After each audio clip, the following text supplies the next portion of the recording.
Les migrants sont-ils une chance? Sont-ils un défi? Pendant près de 2 heures, les intervenants ont débattu sur ces problématiques dans l'espace paroissial du Cap Saint-Jacques. Près de 70 personnes étaient présentes pour écouter notamment le témoignage d'une migrante arrivée en France il y a plusieurs mois.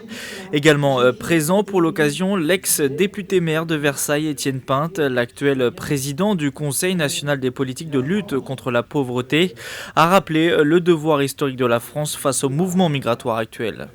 La France, pays des droits de l'homme et du citoyen, le pays des libertés, qui a toujours été, qui a toujours eu une image en quelque sorte d'accueil de l'étranger, de celui qui est réfugié, de celui qui est expulsé, de celui qui est en souffrance, eh bien nous devons répondre à cette tradition et nous avons les moyens, le pays l'un des plus riches du monde, 5e ou 6e, Devancée en termes de chiffres par l'Allemagne, la Suède, l'Italie ou encore la Grèce, la France est loin d'être le pays européen le plus accueillant pour les migrants.